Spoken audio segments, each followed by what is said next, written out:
Welcome to Sideline Judgment. My name is Sergio. My name is Tyler. And today we are talking all about, that's right, the 2020 college football season. You thought we would take some time off. Pfft, please. Us? Never. Never. I've never taken time off a day in my life. Ever. That's a lie. I've talked about college football every single day of my life since I started college. Let me clarify that. That's actually probably true. It's most likely true, yeah. Before we go into what we're going to do today, Tyler, which is a conference-by-conference look-ahead, we are going to go into each of the Power 5 conferences, talk about who we think the front-runner for next year is, which team takes a step backwards, who we think a dark horse to win that conference is, and we're going to each give one player to watch in that conference that you may not think about in the offseason, but you'll definitely think about come September, October, and November.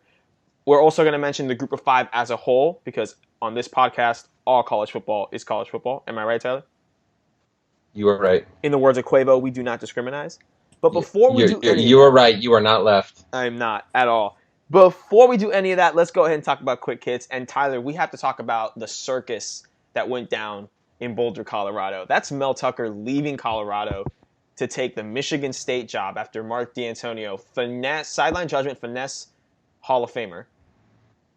Mark D'Antonio stepped down and essentially he didn't retire officially, but he essentially retired from coaching. No. He's not ever. I don't think he's ever coaching again. Exactly. So he retired from coaching. Exactly. But Mel Tucker takes his job. Still a part of the university as a sort of role that that probably doesn't matter.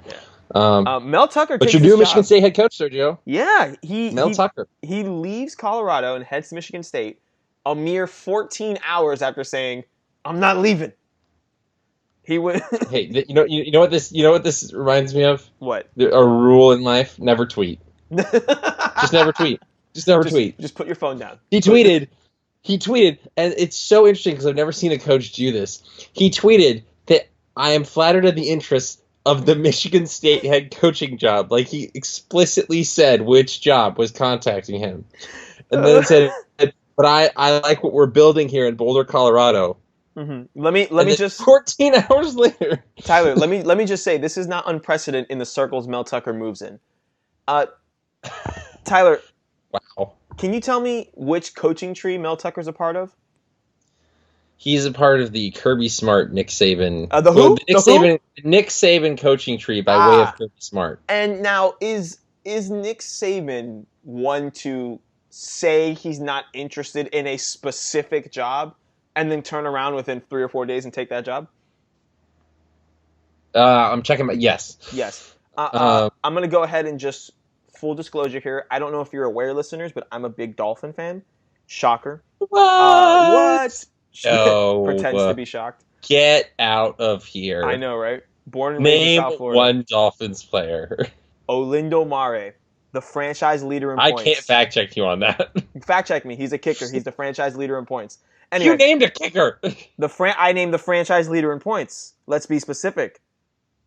Olindo Mare. Oh, that's what we used to sing when he made field goals. I've opened up Pandora's box here, so let's really bring it back in. Let's bring it back in. So, yes, Mel Tucker is a coach that is definitely learned from his superiors and his prior employers in the past. He leaves Colorado. Tyler, I pulled up a Sports Illustrated article written by Ross Dellinger and Pat Ford, 2 journalists that we respect very well. Mm-hmm. And it turns out that on Tuesday, February 8th, if I'm looking at it correctly. I just need to check the dates. Tuesday, February 11th, I believe. There we go. Tuesday, February 11th.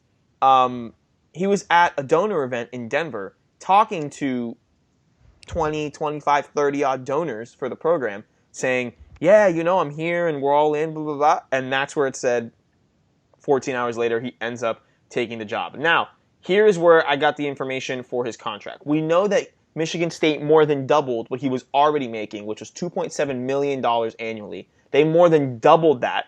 And they gave him $6 million to work on the salary staff, the salary for his staff. Which is big. Which is big. And it says here it's about twice as much as what he had in Colorado. And that's the crazy part, that I kind of have to respect Michigan State because, Tyler, there's one thing that we support in this podcast. It's dropping bags. Yeah, I mean, they dropped their bag to get their guy. Yeah, he went from being They were not going to. In the words of, like you said, in the word of the Godfather, they made him an offer he can't refuse. They made him an offer he can't And refuse. I don't blame Mel Tucker at all for taking that, because I do honestly believe that he was going to stay at Colorado. 5-7 Colorado. I think like any wise college football coach, when a job of a higher profile, you got to take it. When a job of a higher profile comes around, it actually took a lot of honor and respect for him to say, no, I'd rather stay at Colorado and build what I have here. Because what coach tweets that? Exactly, yeah. No one puts like, it out no there. coach tweets that. But Even, then, like Mike Gundy is never going to leave Oklahoma State, but he acts like he is exactly. Race. Mm-hmm. And it's all leveraging. But it's all leveraging, and I do honestly believe that he wanted to stay. I mean, 1 year is a very quick time to leave, but you can't say no to that much money. Tyler, they turned him from the 9th for an obvious promotion too. Exactly, and he went from being the 9th highest paid coach in the Pac-12 to the 12th highest paid coach in the whole country. And it's a 6-year deal. And it's a 6-year deal. Now, granted, Michigan State has a lot of internal problems, lawsuits, investigation, Title IX, all of that stuff. So they knew that in order to get someone, especially this late in the hiring cycle, they had to drop some bags. So I fully believe, I fully believe that Tucker was not going to leave, and then Michigan State was like, all right, how much we talking? And it's that thing where it's like, all right, double my salary, like just as a joke. And they were like, all right, bet, what else? He was like, oh, wait, what? And he just went with it. I mean, how can you turn that down? Especially given he's from Ohio, he played at Wisconsin, and he began his coaching career at Michigan State as a grad assistant under Saban. Yeah, it's all Which, I'm going to pivot. I'm going to pivot away from this real quick, because everybody always, and rightfully so, has been talking about this job in regards to how the hire was conducted, the money regarded Mel Tucker's situation. What do you think of Mel Tucker as an actual football head coach at Michigan State? It's going to be ugly. Because no one seems to be talking about that. And I get you. The story here is how it happened and not what actually happened. Yeah. It's going to be ugly next year. It's going to be ugly next year. And it'll be ugly for the next couple of seasons. And we still have to see if Michigan State's going to get NCAA sanctions. We still have to see if the program is actually going to get some serious consequences from the lawsuits that they have pending. I was listening to PAPN, strongly recommend the podcast, where they were talking about how former coaches that have been fired are suing the university, and they're actually the two sides are not willing to compromise, so they're going to go to court. So it's a matter of what ends up happening. I think it's an okay hire. I think it's the best they could have done given the situation. I think that it might have been wiser to hire Mark Trussell, the defensive coordinator, on an interim basis, and then just play out the year, because you're in a really weird time. Yeah. Like, Luke Fickell said no, and Matt Campbell said no, largely because they've got good teams coming back, and it's freaking February. That's the biggest thing they probably could have gotten this job, and I'm sorry to interrupt you, Tyler.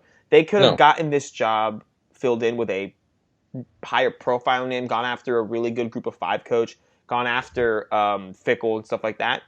And they would have had a better chance of landing this job if this was November, December. But the fact that this happens in February just throws it out the water.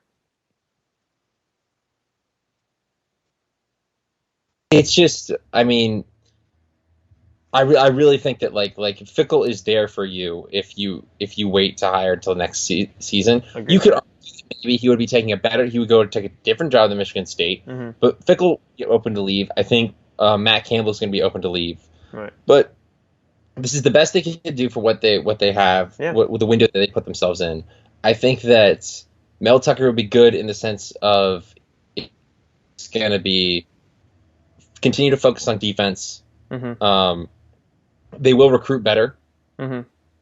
But I don't know what this means for their offense, which is already not good. This year is going to be rough, and I think that the ceiling, the floor will raise for Michigan State, because Michigan State has shown they're capable of like 11-win seasons and also 3-9 seasons. Mm-hmm. And I think this will raise their floor because I think that he will recruit better. Right. But he's had 1 season of being a head coach at 5-7 Colorado. Which, granted, to start the season off 5-7, is actually, something that's, in my opinion, it's close to bowl eligibility. I think you can improve it 2 or 3 games. I think you could have improved it 2 or 3 games next season to get him to 7-5 or so, and then the future kind of looks bright there. You can start. Colorado's only made 2 bowl games in the last 10 years. Exactly. So it's not like it's a specifically him problem. Exactly. So we'll just have to see. Yeah. We'll have to see. But Tyler, Speaking of Colorado, I was going to say, that leaves an opening in Boulder. Do you have anyone in mind that you think could take that job? I'm going to throw names out to you, and I want to see what you feel about them. Okay, how about now, that? Let's play. I want to say this. I don't have any insider information, but these are names that I've heard thrown around. Okay. Brett Bielema. I don't think he would fit the culture. He's very much a person that wants to control everything in a program, and I don't think it's stereotypical, but I think in the Rocky Mountains and west of the Rocky Mountains, I think it's more of a collaborative effort, and it's a very West Coast way of thinking, and I don't think he fits that culture. Mm-hmm. Okay. Butch Jones. That's my answer. Okay. Butch Jones can't coach. They would recruit phenomenal, but they would lose. They would. Josh Dobbs made Butch Jones. But I think that's a testament to Butch Jones. He's a phenomenal recruiter. I think it's a testament to Butch Jones. I mean, he is a good recruiter. It's just that we talk a lot about just to bring this up, but we talk about Taysom Hill in our group chat, Fantasy Football. We talk about Storm, where we think that Taysom Hill is reached the ceiling. Right? He's a great utility player. He's a gadget player. And that's what he's going to max out at. He's not going to be your franchise quarterback. And I feel that's the same thing with Butch Jones. Butch Jones should max out as like a phenomenal position coach who's probably in charge of your recruiting, like head recruiter at a school. I think that's where he maxes out. Eric Bieniemy, Kansas City Chiefs offensive coordinator. Okay. He played at Colorado. Mm-hmm. I'm just going to say this right now. I highly doubt he takes this job because he's an NFL guy. Not only is he an NFL guy, he deserves an NFL head coaching job. He does. So I mean, I just had to throw that out for sake of the only thing I can see happening is if he's like, forget it, I'm going to go. This is my alma mater, and I want to bring it back. That's the only way I can see it. The alma mater means different things to different people. It could mean a lot to him. And also, an SEC alma mater may I don't know this, may feel different than like a bottom of the table Pac-12 team. You never know. It's true. Yeah. All right, couple more. Right. We got Steve Sarkisian, Alabama offensive coordinator. I could see it happening. I could see it. He's a West Coast guy. He's got the recruiting out in California and in Washington. I don't think he'd be the worst. I don't think he'd be a horrible hire.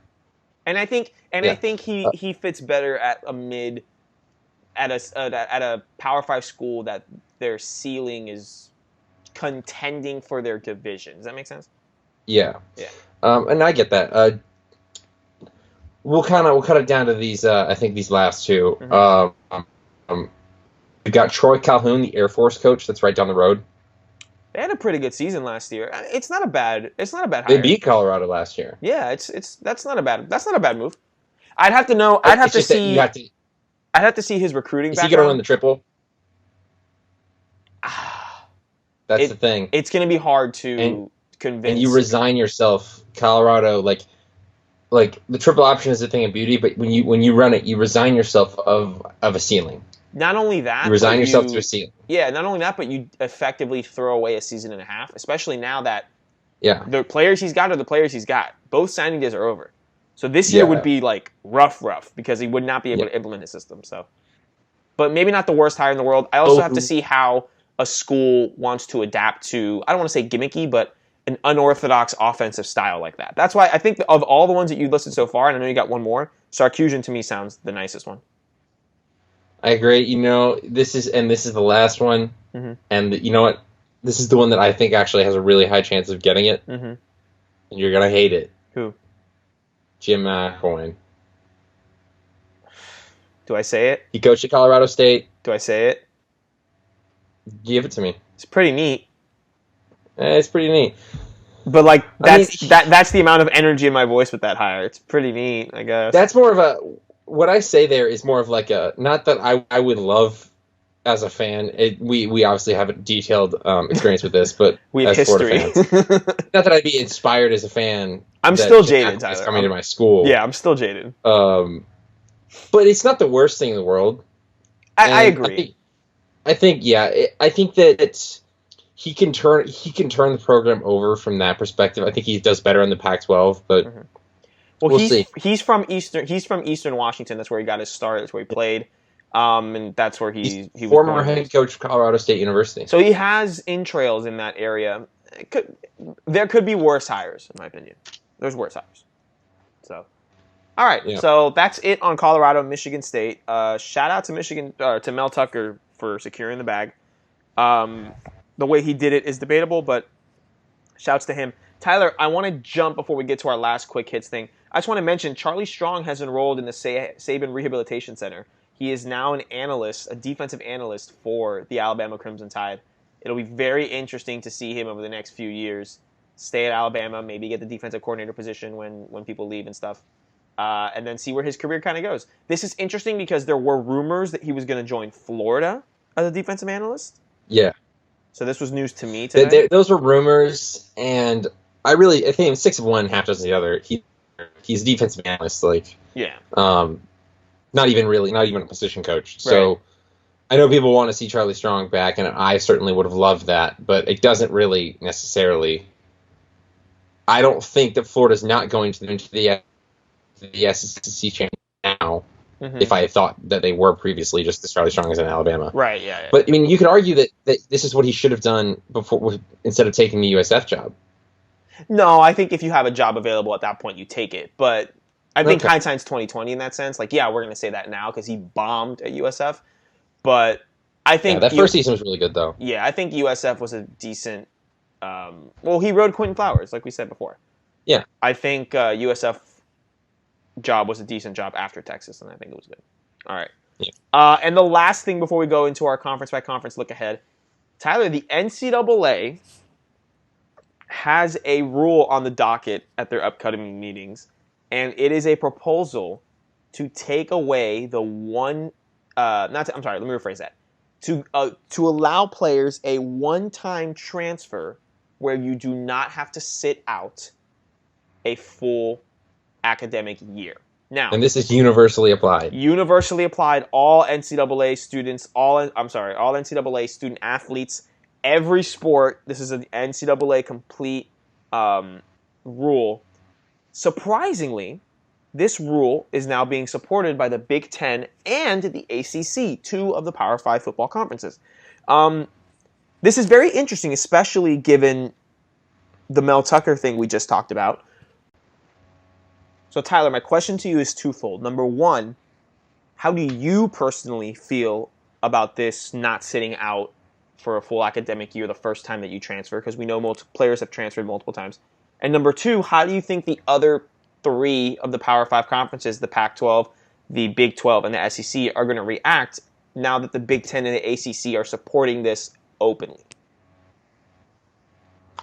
I personally love this rule just because I think that everybody kind of deserves the one transfer. Mm-hmm. I mean, the NCAA's waiver eligibility form with transfers has been such a hard thing to pin down for everybody. Yeah. Is that like Justin Fields gets a waiver for and Tate Martell get waivers, but Luke Ford, the Georgia tight end that transferred to Illinois to be with his sick grandfather who has recently passed away, he doesn't get one. No, and it's just like this way, everybody gets to at least transfer once without a penalty. I mean, if they're real students, which they are, like students can transfer whatever schools want.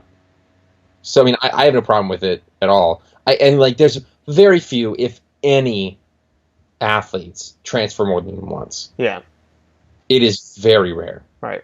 So, I mean, I think this is fine because if you really have to transfer a second time, I mean, the NCAA is like, okay, what are you doing? Like, you probably, if you need to transfer a second time, you probably will need a waiver. Mm-hmm. Anyway, so right. I think this is fine. Now, as for how the other 3 conferences deal with this, right? I think that because my understanding, the Big Ten stated their support. I do not expect the SEC to be the next one to express their support. The SEC is not going to get. nothing to gain from No. supporting this rule. Nothing necessarily to lose, maybe, but nothing to gain. In terms of pop culture references, the SEC are the boomers in this situation. They're gonna sit there with their arms crossed and say no, no, no, no, no, no, no. No, I mean, like, the SEC is in the most talent-rich area, and like, so they're like, oh, so you want it to be easier for players to leave where our schools? Yeah, no. Right. And not saying that, like, if they're the last Power 5 conference in, they'll probably relent. Mm-hmm. Or the NCAA will just do whatever they want. Yeah. But I think the Pac-12 is going to get behind this. I think so too. Because I think the Pac-12 will need transfers. Mm-hmm. I think the Pac-12 needs an influx of talent. Right. And players go where there's playing time. So, and then additionally, I'm very split on what the Big 12 does, because the Big 12 is in a relatively talent-rich area. Mm-hmm. And it's weird. Not a lot of, I don't know if you've noticed this, not a lot of players transfer into the Big 12. No, I haven't taken notice of that. But if you think about it, like, very few players transfer into Big 12 schools. Right. The Big 12 in and of itself kind of keeps its players inside its conference mostly. Mm-hmm. I'm sure. I don't really know how they're going to get behind it. I think that, like, the Pac-12 will get behind it. I wouldn't be surprised if the Big 12 does. The SEC's probably just won't say anything. Mm-hmm. They're not for it, but they won't say anything. I think I would support this. But you know what you need to do? You know, it's time, Tyler. It's time. It's time to make the transfer portal open to all of us. It's time to unlock the transfer portal. Yeah. No, you go. You what? Now, when you say this, I had a funny thought in my head. Are you saying the transfer portal, there should be a transfer portal for normal students, or we should just all be able to view it? Oh, no. We should all be able to view it. I should be able to be at work, bored, log on to ncaa.com/transfer portal, or CFB transfer portal, look up a name, send you the link, and go, oh my gosh, can you believe what's his face is on the transfer portal? That's what I should be able to do on a random Tuesday afternoon. Rivals is trembling. Rival 247 is shaking. No, but I'd have to agree with this is their entire business model. It really is. No. I'm with you, though. I'm with you. Yeah, no. I want a transfer portal for real students. I want to be able, if I'm not happy with, if you're not happy with the musical theater program at University of Florida, you should be able to put your name in the transfer portal and see what musical theater programs are like, ooh, we need a nice Latino male who can sing. Tyler, we'll give you money. You're gonna get me in trouble. You're really about to get me in trouble, and I'm not about to slander my alma mater. So. I want to say Go Gators. I live up to the Gators standard. Hypothetical example, Sergio.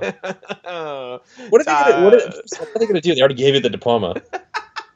Tyler's going to get me in trouble. All right, okay. I think that's enough transfer portal talk for one day. Oh, man. Let's go ahead and get to the meat and potatoes of today, Tyler. Conference by conference look ahead. We're going to do this in 4 parts, okay? We're going to talk about who we each think is a front runner for this conference. Then we're going to talk about a team that we think is going to take a step back from last year. A lot of teams take a step back, but a team that we think will take a significant step back from last year. Then we're going to talk about a dark horse, a team that may be a little bit under the radar, people may not be talking about, or a team that people may be talking about, but just isn't one of your traditional powerhouses. You know what I mean? In these Power 5 conferences. And then you're going to pick a player from any team in the conference that you are really interested in watching. This is right here is it's my fantasy homework. It's just a really early jump start on our fantasy football league for next year. Oh, I see. See what I did there? I see what you're doing here. All right, but before we start off with our Power 5 conferences, we're going to go into the Group of 5. Now, Tyler, you have the option to pick any team from any Group of 5 conference, and you can talk about any of those players, any of those teams. We just do not discriminate here. We're going to definitely, while we can't go each individual conference, we will be going just the overall group of Group 5 as a whole. So Tyler, why don't you go first? Actually, you know what? Let's flip a coin. Hey Siri, flip a coin, please. Heads or tails? Tails. Hey Siri, flip a coin, please. Tails. Look at you, Tyler. Tails and fails, baby. Do you want to go first or second? I want to go first. All right, Tyler. Pick a All group of right. 5 team. Who's your front runner My front runner is the Cincinnati Bearcats. for the American? Are we going to do it? Yeah, for the American. Well, I mean, but also, I have some Conference USA things to talk about. A conference I watch closely. Come on now. No, okay. I think that Cincinnati is a front runner in kind of the entire group of 5 race, but which includes the American. Right. Simply because they return a lot. They've been ahead of schedule the last 2 years, and Luke Fickell returned, A, and B, just signed the best group of 5 recruiting class. Yeah. And one of the better ones we've seen in a long time. So they're my front runner, just in the American. I think just looking at some of the other conferences. You want me to go a couple of conferences? No, it's fine. We can just do one because I'm going to agree with you here. They're also my front runner for the American, and by default, the group of 5 spot for the New Year's Six. They are my front runner. They are a very well coached team, and like you said, now with Memphis, I don't think they'll take a step. They're not my take a step back team. I think they'll maintain up in there. They have really good talent. The system's the same, but I think that they are. It's their time, and I mentioned this when we did our rankings in our last episode. It's time for them. I think it's the moment, because if not now, then when? Yeah. So that's my idea. So Tyler, talk about a group of 5 team that takes a step backwards. Are you sure you want me to do that? I'm sure. I don't know if Raul is sure. Are you sure you want me to say this? I don't know if Raul is sure. Well, a couple of obvious answers is Kawhi's taking a step back. Yes, they are. Let's see. The Pac-12 is a group of 5 conference. I'm kidding. It's not. I think that let's look at this. Well, the team I was gonna say, and I'm gonna say it. Florida Atlantic is gonna take a step back. I understand. I disagree, but I understand. I'm not saying they're gonna be terrible, but I think they're gonna take a step back. Okay, I understand it. I'm sorry. No, it's fine. You can talk to Earl. You can tell him. All right, for me, my team that takes a step back, it's App State. We talked. Really? Yes, it is, because we talked a lot last year about how this App State team was loaded with seniors, and they had a phenomenal season. They went 13-1, 19th ranked team in the country. Really good for them. The Sun Belt's a crapshoot, and that's true. And this is this conference where anything can happen. I think App State is going to take a step back. I don't think they. And here's the thing: by take a step back, you look at the teams in their division, 13-1. The next best team, Tyler, 7-6. So yeah. I think them falling to 9-4 is a significant step back, but they still might contend for their conference out. Does that make sense? No, I see what you're saying. Other obvious candidates are also like Memphis, and I actually think Navy's going to take a bit of a step back just because they're losing Malcolm Perry. Yeah, which cannot be overstated. Cannot be overstated. You're right. All right, moving on from that, dark horses. Who's the dark horse? There's, this is the tough one because in the group of 5, there's such rotation. Oh my gosh, yes, turnover. And I've got a lot actually. I think that Tulane is my big one. Good. I'm on the Willie Fritz. It's Willie Fritzmas. It is. It's the season. Can I tell you that they are also my dark horse? Oh, nice. I did pick them earlier. I for the same reason you think coaching can mask a ton of problems. Also, those uniforms. Oh, the drip. God level. Yeah. If we had college football ultimate team, I might use their uniforms. I will sacrifice the Saints season for Tulane to be the group of 5 representative. Preach. Additionally. Well, let's just a couple others. I think Georgia State is a big dark horse, and I mean, like Louisiana Lafayette is like they were 11-3 last season, so it's hard to call them a dark horse. But the thing is that they're in the same conference as App State. So even if they get better. Which one was Great Value Clemson and which one was Great Value Alabama? I haven't seen them play. Great Value Oklahoma. Oklahoma, that's what it was. was Louisiana Lafayette. There it is. And Great Value Alabama was Appalachian State. Okay. But the thing is that Louisiana Lafayette still has Billy Napier. Appalachian State is breaking in a new head coach, which was on the staff prior, but they're losing some players. Louisiana Lafayette is going to get the second most publicity in their conference because they're not App State. So I think they've got a real shot to be really good. Yeah. Of course, my Georgia State Panthers, our Georgia State Panthers. Ours. Thank you very much, Tyler. Great. But yeah, there's a lot of teams. The Group of 5 is hard to pin down a dark horse. Because coaching shines through in this level so much that teams can just quickly get really good. Right. So, I don't know. All right, Tyler. Since I already gave you my dark horse, who's your player to watch amongst all of Power 5? Oh, Group of 5. Well, speaking of Georgia State Panthers. Oh. Dan Ellington is the quarterback. He played a game that they won a week after tearing his ACL. Wow. He's quarterback to beat Tennessee. And I think that they could be really good next year if he comes back healthy. He's a mobile quarterback, but we're just gonna have to see. I need to check something real quick. Yeah. Yeah. I may have just made a massive mistake. Oh my gosh. No. Live on the air. I'll take it back. All right. He will. If he were still playing, he would be. He was a senior. I swore he was a junior. Oh. Okay. I gotta own up. It's late. I'm tired.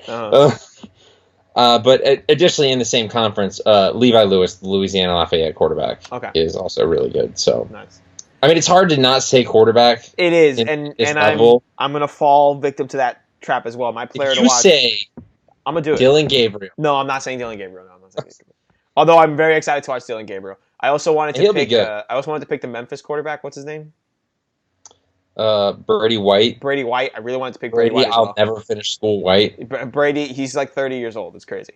No, I'm picking Chris Robinson, who is the quarterback at FAU. Let me give you some numbers. His freshman season, he had a 63% completion rating. He threw for just over 2,500 yards, 12 touchdowns, 12 picks. Not a very good freshman year, right?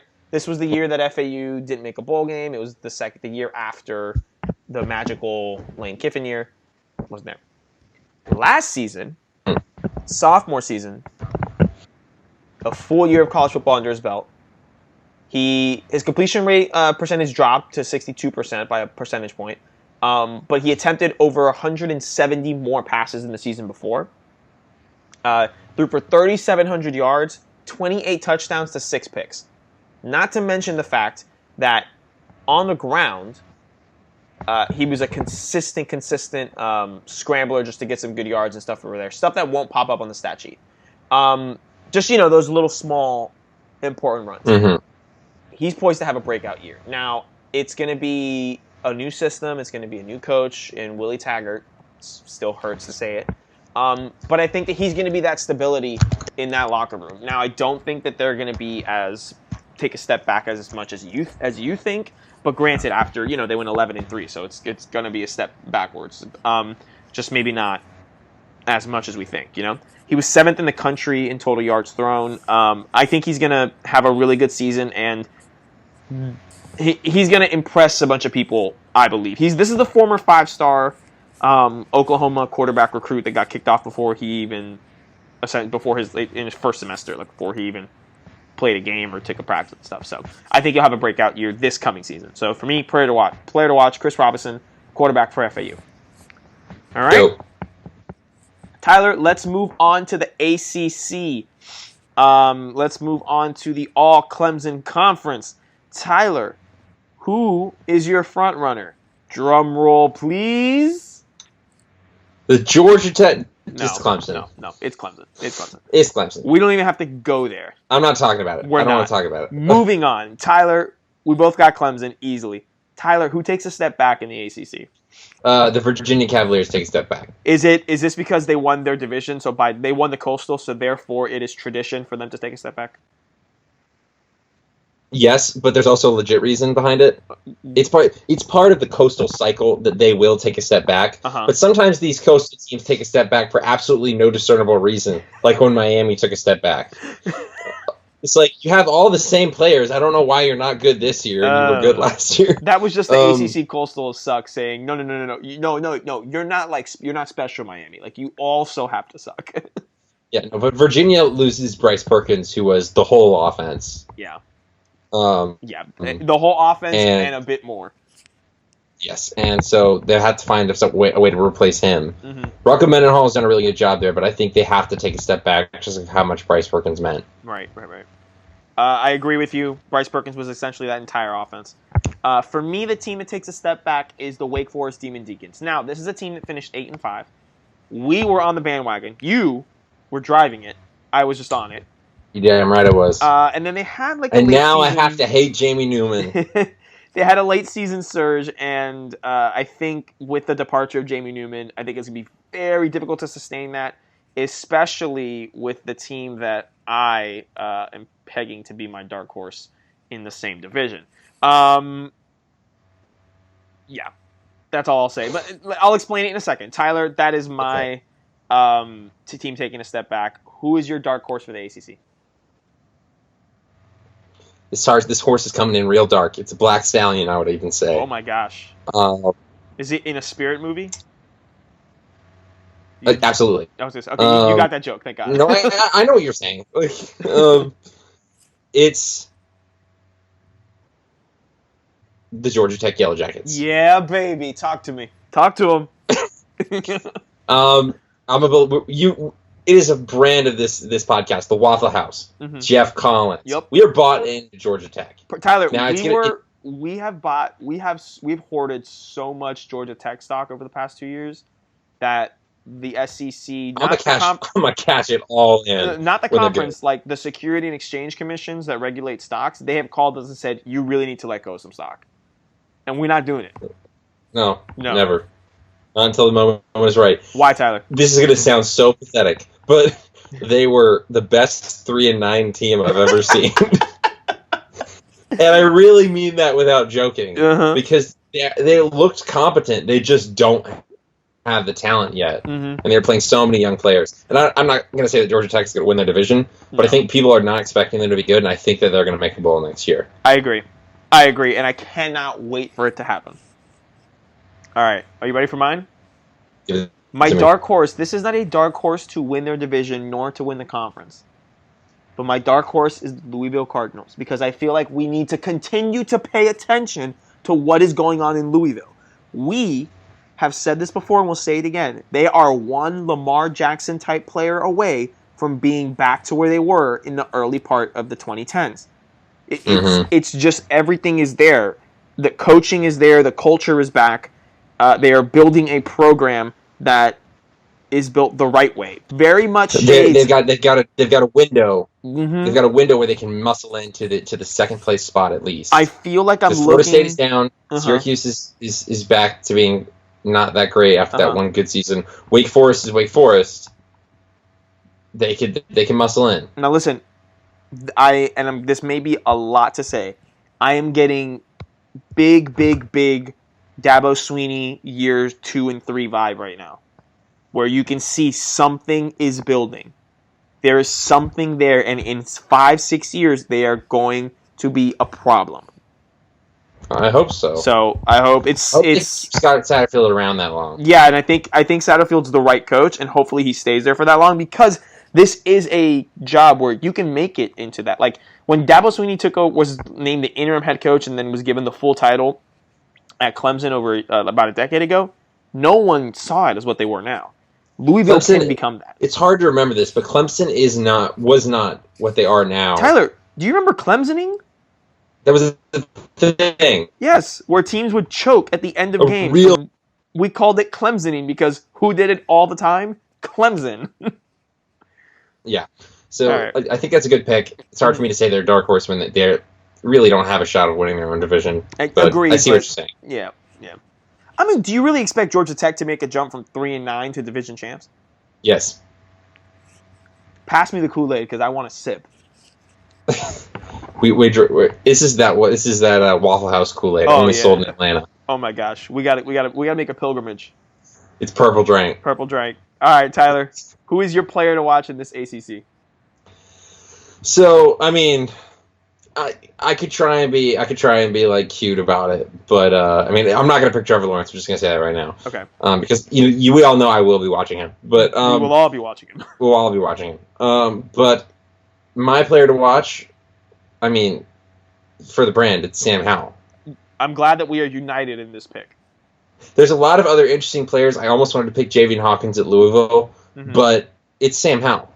Because North Carolina is pegged for a jump, and honestly, it's all about him. I feel like I couldn't. It wasn't in me to pick a Clemson player. I was thinking Travis Etienne because I do think that he may have a Heisman type of season in him this coming year. But if it's not Sam Howell, we're not doing sideline judgment, right? Like this is the sideline judgment type player. A freshman who comes in, guns blazing, says, "Oh, I'm here to stay." Throws the ball like an animal, like a madman, and is now going into his true sophomore season with a team that lost the most amount of one-possession games in the country. Give it to me. Sam Howell. It's all Sam Howell. I will say, Sam Howell is in a tipping point in his trajectory. Okay. Now listen to me. He could go one of two ways. He's going into his sophomore season. It could go one of two ways. He can go Brock Purdy or he can go Adrian Martinez. Oof. Why would you wish that upon him? I'm just putting it out there. Don't put it out there. What we all think of Sam Howell now is what we all thought of Adrian Martinez last offseason. You're right. And now we have to get worked back into that. Whereas Brock Purdy came in, it's just like, no, I'm the same player. Yeah, and I'm going to get better. Yeah. So, I mean, I think future Minnesota Vikings quarterback Sam Howell will be just fine. But yes. All right, we're both on that one. All right, Tyler, let's move to the Big Ten. Tyler, I think can I bring up some beef with us? With us? With us, yeah. Talk to me. I was looking through our top 25s. We did last episode. Yes. You know what team neither of us ranked? Was it 9 Indiana? No, it was the Wisconsin Badgers. Oh my. Tyler, we forgot to rank Wisconsin. It's been 2 weeks since we did those rankings. I forgot. Yes. I forgot. Guys, it's peak off season for us. Yeah, oh my gosh. It might be off season for you, and we're still delivering your content, but it's Woo. We need to get our conditioning up. Spring training's around the corner. We really, really do. All right, let's go. Let's go ahead. Wow, we left the team that made the Big Ten championship game out of our rankings. Wow, fire us, Tyler. Fire us. Okay, front runners in both divisions. Yes. It's Ohio State. It's Ohio State. End of discussion. And then in the West, I would say it's Wisconsin, but I would have to agree because we don't have the proof that Minnesota can do it again. Yeah. So until we see that, I think we are justified in saying Wisconsin. And there's no way in hell I'm picking Iowa ever. Yeah. So there's that. The team that takes a step back. What do I go first? You go first. So, yeah. I don't think it's Indiana. I would say Michigan State, but that's not really much of a step back. Mm-hmm. I think it has to be Minnesota. I feel like that too, right? They go 11-2. Like, they Wisconsin is going to be Wisconsin. Yeah. Ohio State's fine. Penn State's too talented. Michigan, I feel like you could make an argument for that. But I really just feel like Minnesota had so much NFL or talent that they had gotten to an NFL level. It was a special season, and they're just not going to be quite that level. And they lost their offensive coordinator. Don't forget that. To Penn State, no less. Exactly. I think I'm with you on that one. I think Minnesota is going to be the team that takes the step back. And not because they're not good, not because P.J. Fleck isn't a good coach. The opposite. They are still a good team. P.J. Fleck is a phenomenal coach. But, I mean, after going 11-2, it's hard to stay up there. And if they do it, wonderful. More power to them. We'll have more respect going into the following offseason. Yeah. All right, dark horse. Okay. Dark horse. You know what? I'll do it again. No, you won't. The Nebraska Cornhuskers are the dark horse. Oh, my God. Scott Frost Polar Express has yet to pull into station, but I'm waiting. I still got my ticket. It's still got the BE texted it into it. Has there been a hype and train? Has there been a hype train that is sustained on less fuel than the Scott Frost hype train? Think about it. This is a car that runs on vegetable oil fuel that we know can get you from point A to point B, and he did that on a micros level at UCF. But once he moved up divisions and you're on the highway, you're not this is a car that can go great on I-95, but now you're on the Autobahn, and can you keep up on the Autobahn? And this is a car that is the stock is so UCF high. Was one of the UCF team was one of the flashiest great teams at the Group of Five we've ever seen. Yeah, they were great. They were phenomenal. They were everywhere. Yeah, and it's now not only is he in a conference with a lot of defensive talent, he doesn't have the same Florida playmakers that he had. Correct. And honestly, it's their defense that's the problem. At UCF, they could get away with their defense being average because it's the American. They're scoring so freaking much. Yeah. And but at Nebraska, you have to have at least a competent defense. Here's a question. I don't know. I think they'll make a bowl. I think that they could actually be a lot better this year. But Do we have this? Maybe the collective they may not be ready to have this conversation yet, but I'm going to put it out there. Do we have flash in the pan syndrome with Scott Frost? Did he ride a phenomenal Mackenzie Milton season to success? Time will tell. Time will tell, because I'm not ready to say that yet because they've been better on offense schematically and just looking at them since he got there. But they just don't have the talent because UCF had that Florida talent. They just weren't that good, right? When he got there, and but it's one of those things where when you get UCF good, they have the most talent in their conference because they're the Florida team. When you get Nebraska good, they don't have the most talent. You're playing with a different skill set, right? As a program, so. I'm not ready to say it's flash in the pan, but I think this is the first time in Scott Frost's head coaching tenure, he's faced real adversity. Agreed. And he's got to overcome. I'm glad that we had got a quarterback. So that's that part solved. But he needs a defense. Agreed. Listen, I'm glad we had the Nebraska conversation right now because we want to get that off our chest. All right, dark horse. It's Rutgers. No, I'm kidding. Dark horse. Out. Have we forgotten that Lovie Smith took Illinois to 6 wins? I didn't forget. I didn't forget, but I'm not letting it cloud my judgment. Okay, so I think that Illinois can be a dark horse in the sense of can jump from 6 to 8 wins. And with Minnesota taking a step back, with Iowa kind of hitting the reset, we talk about this all the time. They have this is the next year is the younger year. I think they can challenge Wisconsin for the division, and by challenge I mean be within a game or two of them. That is a wild projection, Sergio. What was it? February 19th, the official start of flying season. What did we say last week? Yeah. When was the last time we recorded? We are knee deep in lying. We're knee deep in lying season. So that is my. These waters are treacherous. Oh yeah, that's mine. All right, who's your player? You really just picked the Illinois Fighting Illini. I did. A team that can't pick a mascot that's not already in the name. Yes. All right. Yes. All right. No, it's fine. Yes. It's fine. Yes. All right. Who's your player to watch, Tyler? Rondale Moore.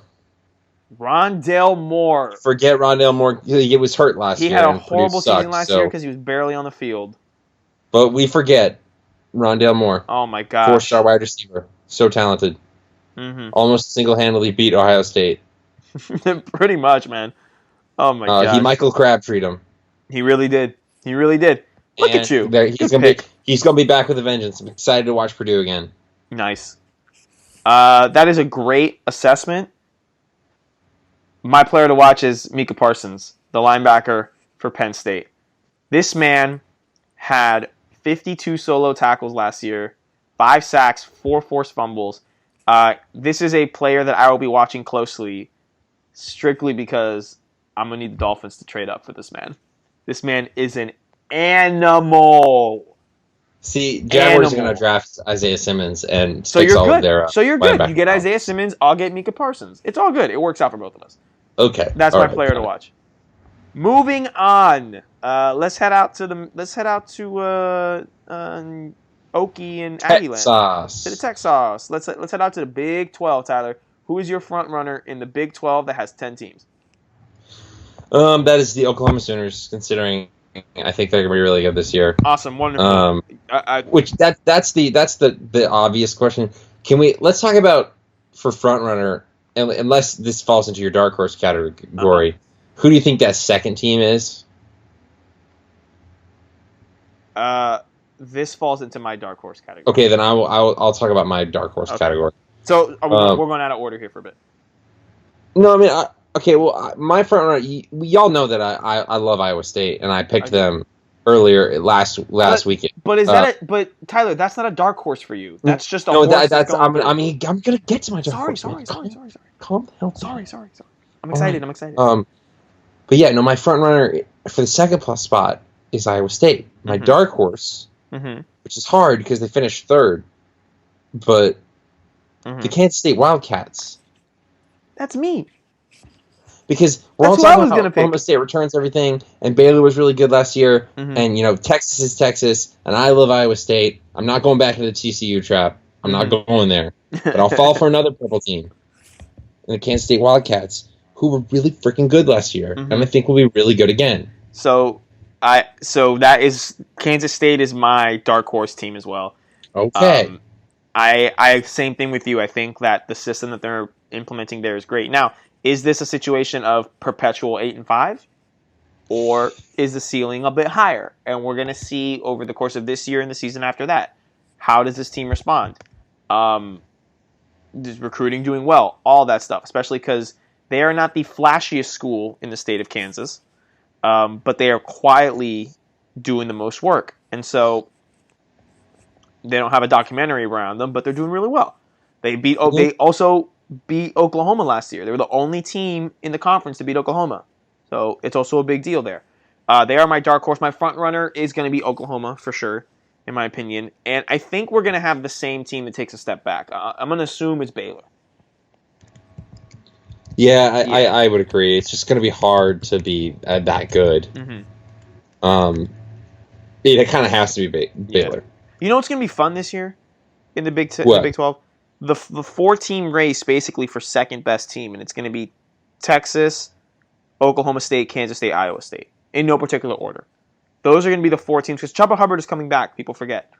Those are the 4 teams, and like I said in my top 25 preview, they're returning 3 offensive linemen, and a 4th one is a redshirt freshman who all reports out of multiple outlets out of Stillwater say that he is just as good as the other guys. So they got a returning starter offensive line and one of the best running backs in the country. It's simple math. Kansas State we already talked about, and Brock Purdy, this is his year. It's got to be his year. So it's going to be an interesting thing to see those 4 teams vie for the second best spot in the conference and see maybe who can give Oklahoma a run for their money. Oklahoma's going to have a tougher conference schedule than people think. Like, I think the Big 12 is going to get some respect in terms of the playoffs this year simply because Iowa State, Kansas State, Oklahoma State, and Texas are going to be actual competition for Oklahoma. Now, it may not seem that way because there may be some implicit bias and stuff, but that's how it should be. And you also have to understand, like, Oklahoma has to play Tennessee in the non-conference. Very true. Yeah. All that. Also, we forget Kansas already won the conference, so like everyone here is just fighting for second place. So yeah, what were we even talking about? I don't even know. Which actually is great, because that you say that, because my player to watch is Puka Williams. Say it one more time, Tyler. And additionally, I think. Sorry. My player to watch is Puka Williams at Kansas. Love him. But more than anything, it's actually can it be a coach? It can now. It's Kansas offensive coordinator Brent Dearman. Yes. That's my player and the players that he has to watch. Tyler, I'll run through a brick wall for him. The Kansas quarterback is going to be. I'll run through a brick wall for that man. But I'm just very happy that they kept Brent Dearman because I was like, oh, Kansas gets one really good thing. I imagine it gets poached in the offseason. Hasn't been poached yet.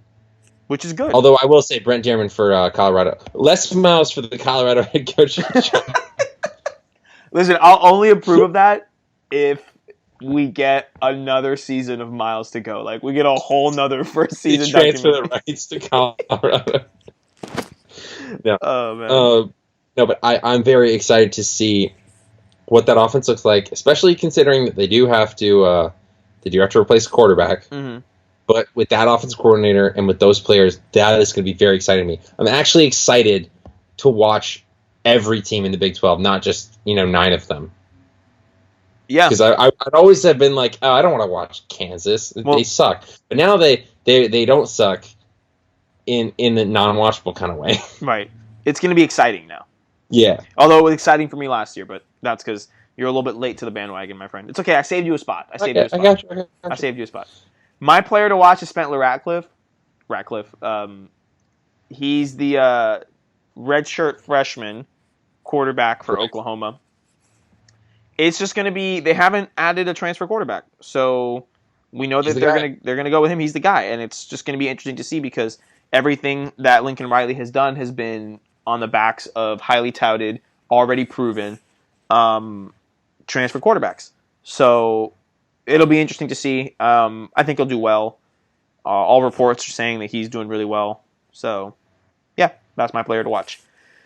Nice. All right, Tyler, let's head out west. Talk about the sunshine and the beaches. We got the Pac-12. This is an interesting one now. Who's the front runner? Who's the front runner for the Pac-12? I mean, conventional wisdom would say Oregon.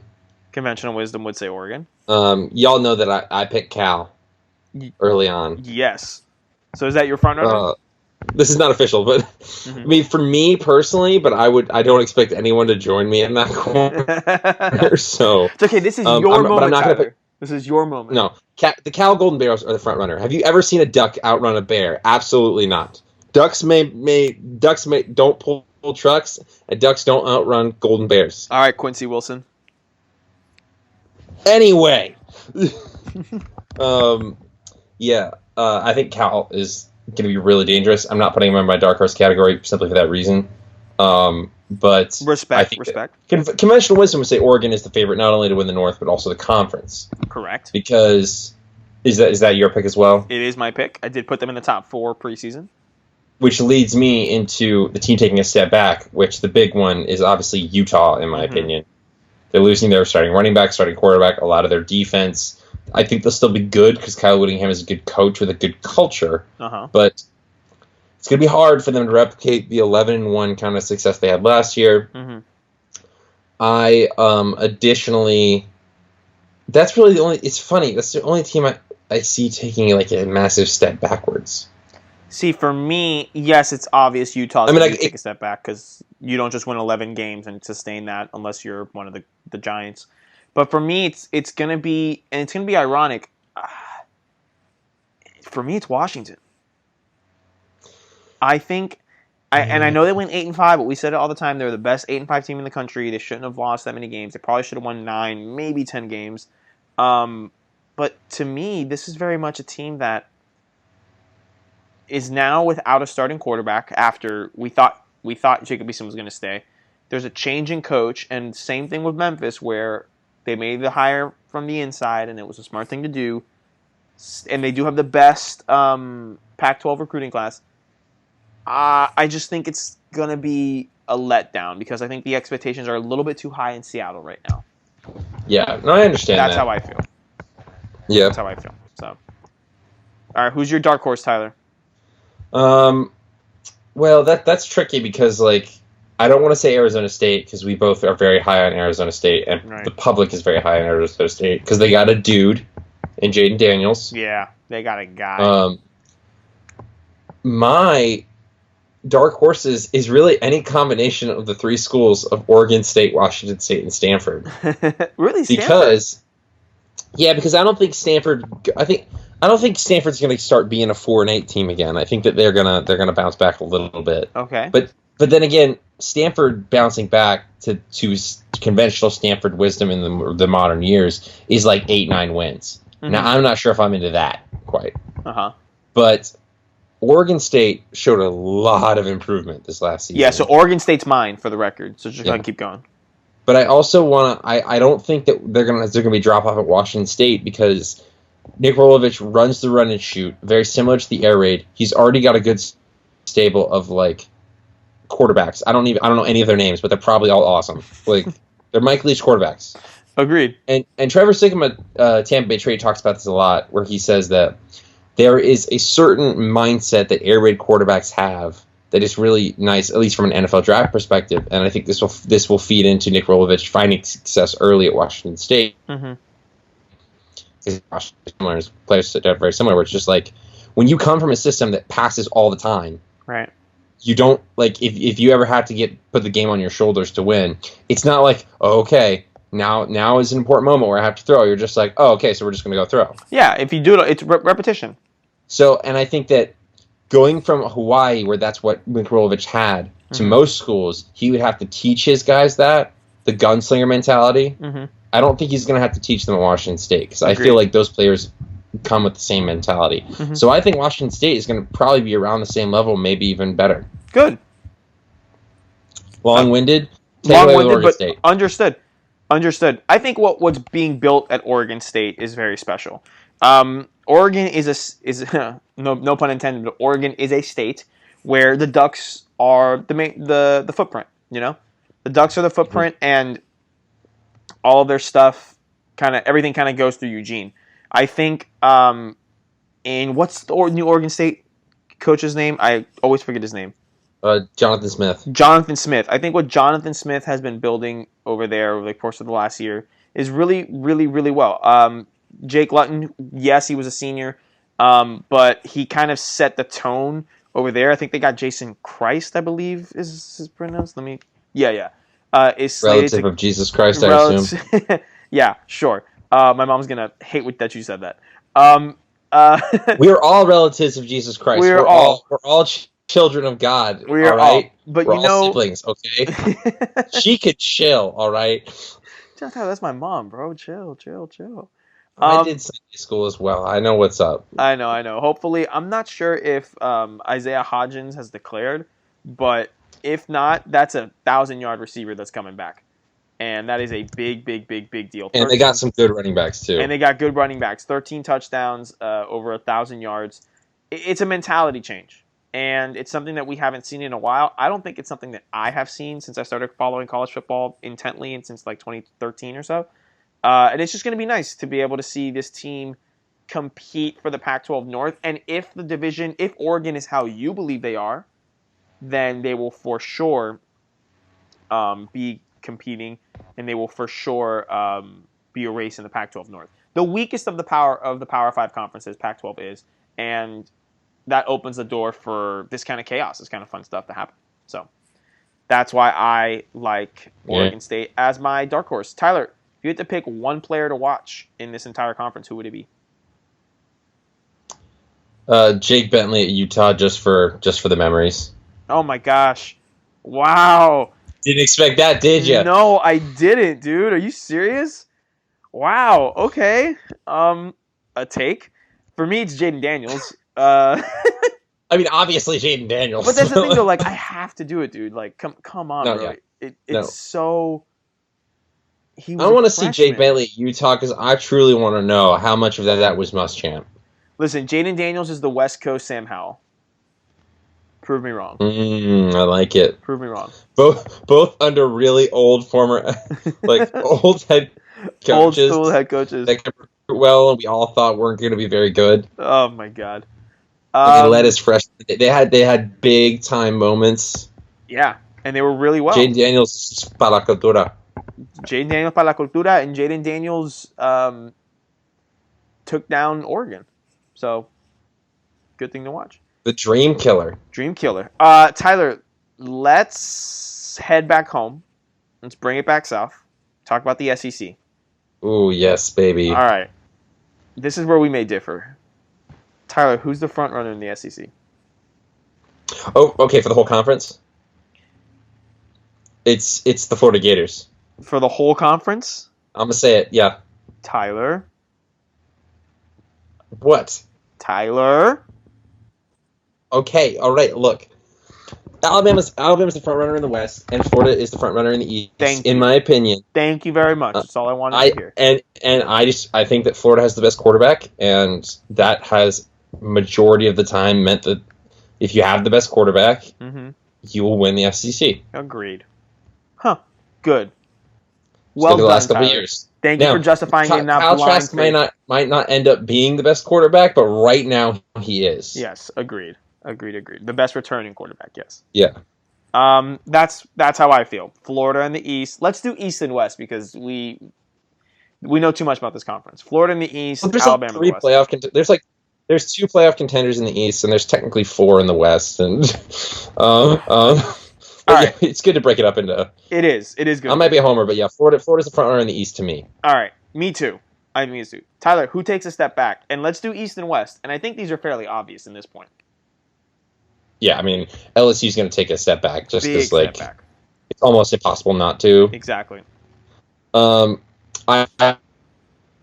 do actually think that Auburn's going to take a slight step back, just a little bit, because they won't go too far back. They're just too talented. Okay. But it's an Auburn even year, so they won't be as good. Oh, yes. And in the East, I mean, I think it's got to be Georgia. I know we really sound like big homers, but I swear we did our homework. It's Georgia that we think is going to take a step back. But then again, it's hard. Once again, we have to clarify. Georgia taking a step back in the SEC East means going from 12 wins to 10 wins. It means that they lost to Florida. It means that they didn't make the SEC title game. It doesn't mean that they had a bad season. Now, ask a Georgia fan, and that may be considered a bad season to them. But objectively speaking, a 10-win season second in the East with your one loss being to Florida should be a good season. They would get a good bowl game. If you just take the word Georgia out and put the word Florida in, if we're talking about us, it's literally what's happened to us the past 2 seasons. And we've had good seasons the past 2 seasons. We've been happy with it. Granted, we've been in a situation where we're coming out of stuff like McElwain and Muschamp and stuff, but still, they should be able to think with their heads. You're not going to do this every single year. But if your floor is 9-10 wins and you compete for championships every couple seasons like we hope Florida does, you should be happy with that. I just don't think – I think that it's setting up for this to be the year that Florida takes it with the veteran quarterback and an easy schedule, and Georgia replacing Jake Fromm and a new offensive coordinator and new offensive line. Yeah. I think that it's hard for me to see them being as good. Right. And this is where the SEC East should be. It should be Florida and Georgia at the top, and honestly, it should be Tennessee competing more as well. But this is the status quo of where the SEC East should be, or traditionally has been and should go back to in that sense. In the West, Tyler, in the East for sure we got Georgia, and in the West we're unanimous. It's LSU is going to take a step back. Yeah. Now, like we said, they just went 15-0, so we think they'll win maybe 8 or 9 games.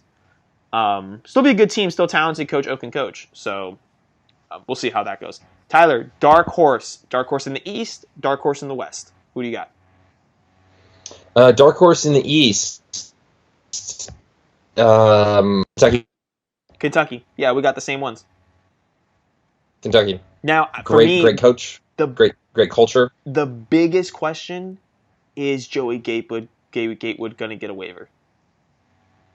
Yeah, I mean Terry Wilson's coming back. We'll have to see how good he is off the injury, but if he goes down again, or if he's not as good, like they might need Joey Gatewood to be. That's what I'm saying. To be ready. And I think Joey Gatewood is.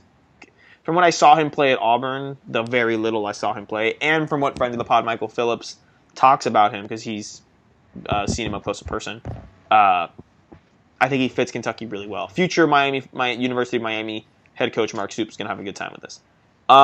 In the West, Tyler, we both have Kentucky. Who's our dark horse in the West? Who do you got?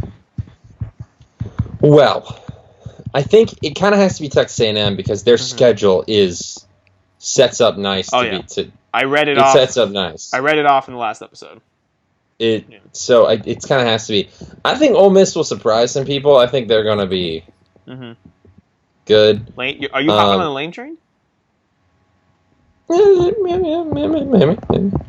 got my horse.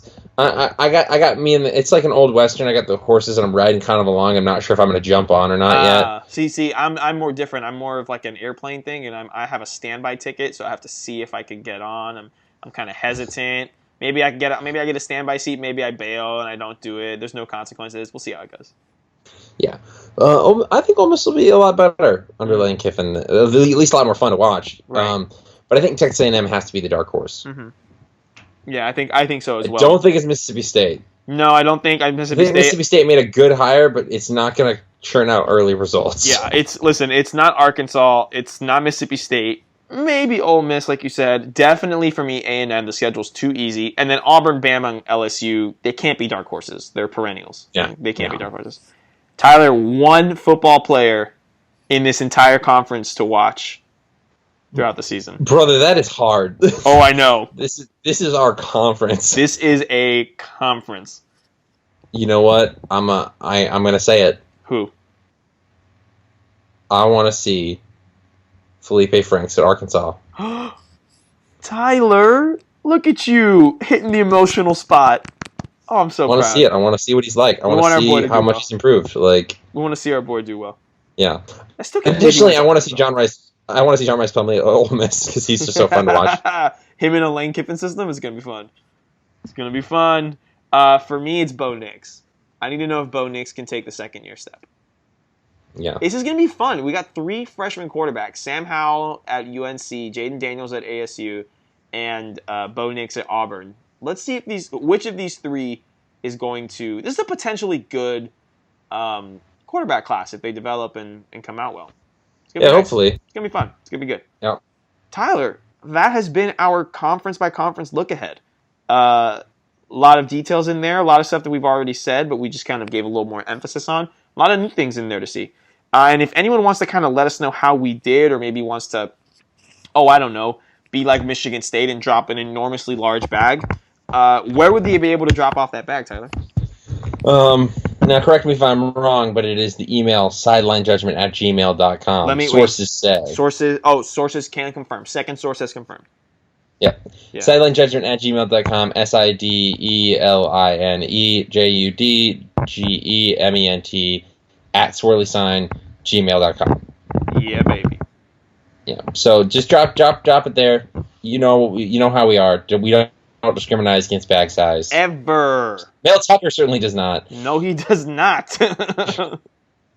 Oh, man. Tyler, hey, as we wrap up the show, let's go ahead and finish with our flagship segment, tweets that we have shared. And then I'm actually going to bring back another flagship segment. We'll talk about that in a second. Ooh. Tweets we've shared. Tyler, what's your favorite tweet I have shared with you over the past 2 weeks since we've been off for 2 weeks? There's been a lot. There's been a lot of good ones. But I got to say, it's a tweet by Mike Leach. That's it. No more words needed. That's it. It's a tweet by Mike Leach. I don't even need to hear the tweet. It's not going to make sense. It's just a... I don't need to hear the tweet. It's immediately inducted in the Sideline Judgment Tweet 2 Shared Hall of Fame. Immediate induction. You said this to me. It's a picture that says, your chances of being killed by a raccoon are low, but they're never zero. And it's a picture of a raccoon. You said with words, what is this man, LOL? In which I responded, is it just me or have his tweets gotten wilder since he took the Mississippi State job? I think it's because he's really hitting that Mississippi recruiting trail. Yeah, there's 2 ways that this could have gone when he got an SEC job. That either he's an SEC job now and they won't let him tweet like that, or now he's the head coach of an SEC program and no one's going to tell him what to do. And it looks like it's the latter. Yeah. And I'm happy. For one, I am happy. Love it. Love him. All right, Tyler, this tweet that you shared with me these past couple weeks, this is by a well-respected member of the Gators media, Nick Delatorre. He tweets, "You should be following at Tampa Bay Trey, Trevor Sikkema, and reading his stuff." And it sends a link to his Draft Network mock draft, and it's a screenshot, and it says it's that 5 time. Dolphins, and it is Tua Tagovailoa, quarterback from Bama, and the explanation is Tua's CT scan with the handshake emoji and Shakira, and under it says, "Hips don't lie." Tyler, I'd like to motion to put this in the Sideline Judgment Tweets We Shared Hall of Fame. This is just Sergio personified. I had to send you that immediately. It was right for you. So here's the thing. It's incredible because all Nick De La Torre did was screenshot and tweet it out. So not only is he getting inducted, but we are also inducting Tampa Bay Trevor Sikkema into the Hall of Fame because he is the creator and the content creator. So congratulations to both Trevor Sikkema, Tampa Bay Trey, and Nick De La Torre for their induction in the Sideline Judgment Tweets We Shared Hall of Fame. Congratulations, gentlemen. Congratulations. You joined the select few. Please. How'd you take for that report that this is all great? How'd you take that report that the Dolphins might be higher on Justin Herbert than Tua Tagovailoa? Please draft Tua. Please, Dolphins, please. I don't ask much. No, but I will be serious. I will be serious. South Florida will riot. It's. I know you'll be upset. It's gonna be rough if that happens. Tyler, I won't be able to focus on that draft day. It's a Thursday. I already told Verua, I was like, listen, we're going to work, but I'm not working. If that makes sense. You're not getting a productive day out of me. And we're coming home, and I need to get some whatever. We need to pick up beer on the way home. I'm gonna be FaceTiming you the entire time. Tyler, I'm gonna want to know. I think by the time the Dolphins pick at 5, I'll be 2 beers deep, and it's just gonna be a ball of anxiety. Oh my god. Okay. Last thing before we go on, Tyler, I want to bring back moment of the week, original Sideline Judgment segment, and I just want to give a shout out to former head basketball coach Billy Donovan, who recently had the court at the Stephen C. O'Connell Center. I'm sorry, the X-Tac Arena at the Stephen C. O'Connell Center. The court was named after Coach Billy Donovan, and my heart goes out to him. Did you see the amount of former players that came back? It was incredible. It was like you could fill 2 NBA rosters with the amount of players that came back. Like they could have played a game themselves. Like it could have just been like a charity game, which I would have loved to have seen. Of Florida alumni of just former players coached by Billy Donovan. Shout out to Scott Strickland for making it happen. Shout out to Jeremy Foley for bringing him in all those years ago. Shout out to Mike White for just being a very good steward of the situation and understanding that Billy Donovan is Florida basketball, and that this job would not have been so attractive to him if it was not for Billy Donovan. Yeah, and I will say that's one of the props you have to give Mike White is that Mike White has said at every turn, no, this is Billy Donovan's program. Yep. I'm just trying to keep it going, but this isn't the Mike. This is the Billy Donovan. Florida is Billy Donovan, and the thing with Mike White, a long time. Yeah, and it will. And the thing with Mike White is that it's not like Billy Donovan was 3 or 4 coaches ago. This is the guy he followed.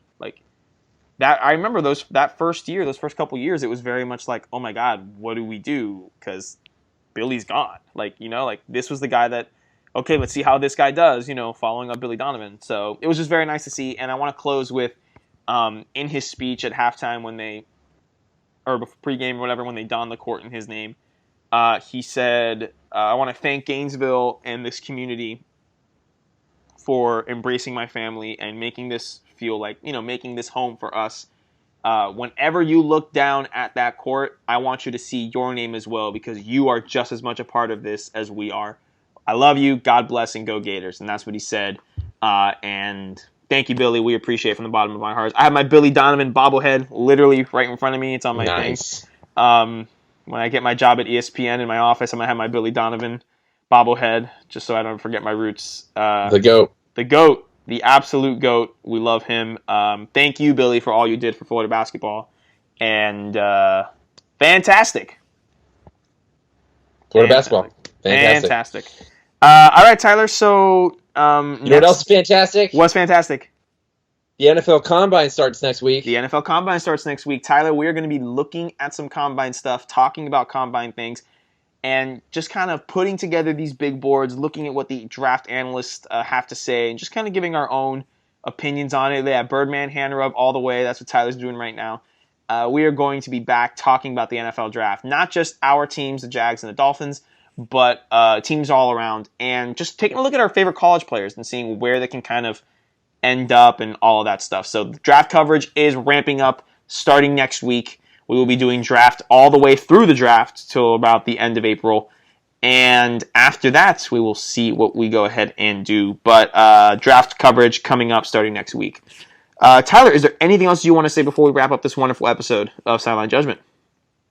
Not really. It's just more that we're excited for draft coverage to begin. It's a great time. It's the intersection of NFL football, where it's a rite of passage where we pass on our beloved players to the NFL to abuse them, and to pass them off to different fan bases. Yes.